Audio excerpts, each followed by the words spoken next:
আপনাকে অসংখ্য ধন্যবাদ। আপনি একটি চমৎকার প্রশ্ন করেছেন। এই সামাজিক যোগাযোগ মাধ্যমে গুজব ছড়িয়ে বিশৃঙ্খলা চেষ্টা করার একটা পায়তারা চলছে, আমরা এটা টের পাচ্ছি। তো আমাদের আইসিটি বিভাগ সহ সবগুলি আইন শৃঙ্খলা রক্ষাকারী বাহিনী এই ব্যাপারে সতর্ক আছি। আমরা সোশ্যাল মিডিয়ার এগুলাকে মনিটর করতেছি এবং এগুলি আমাদের নজরে আসার সাথে সাথে তাৎক্ষণিক ব্যবস্থা নিচ্ছি। আমার আপনাদের প্রতি একটা অনুরোধ থাকবে, সামাজিক যোগাযোগ মাধ্যমে কোনো তথ্য প্রচার হলেই সেটিকে আপনারা বিশ্বাস করবেন না। আপনারা যদি এই ধরনের একটা কিছু জানতে পারেন, আইন শৃঙ্খলা রক্ষাকারী বাহিনীকে অবহিত করবেন। তারা তাৎক্ষণিকভাবে এটা ভেরিফাই করবে। ভেরিফাই করে যেই পোস্টটি করেছে সেটি যদি সত্য হয় তবে যাদের বিরুদ্ধে অভিযোগ তাদের বিরুদ্ধে আইনানুগ ব্যবস্থা নেওয়া হবে, এবং কেউ যদি উদ্দেশ্যমূলকভাবে একটা বিশৃঙ্খলা তৈরির জন্য যদি কেউ এই ধরনের সামাজিক মাধ্যমে যদি ব্যবহার করে তাহলে তার বিরুদ্ধে ব্যবস্থা নেওয়া হবে। কোনো ঘটনা যদি ঘটে সামাজিক মাধ্যমে যদি আসে, সেই ঘটনা যারা ঘটালো যদি প্রকৃতপক্ষে সেই ঘটনা ঘটে, যারা ঘটিয়েছে তাদের বিরুদ্ধে আমরা আইনানুগ ব্যবস্থা নিব। আর যদি এটা মিথ্যি গুজব হয়, যেই গুজবটা ছড়িয়েছে তার বিরুদ্ধে আমরা আইনানুগ ব্যবস্থা নিব। আমরা সতর্ক আছি।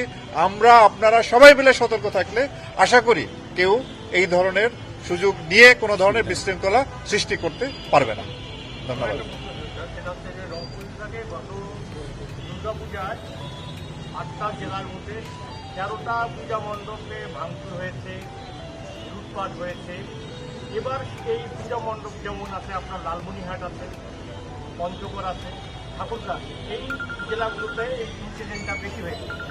সেই হিসেবে আপনাদের র্যাবকে কি নির্দেশনা দিয়েছেন যে আপনারা যে রংপুর বিভাগের মধ্যে আমরা গতবারে আপনি যে কথাটা বলেছেন সুন্দর প্রশ্ন, আমরা অ্যানালাইসিস করেছি। গতবার দেখেছি যে কোথায় কোথায় এই ধরনের প্রবণতা বেশি।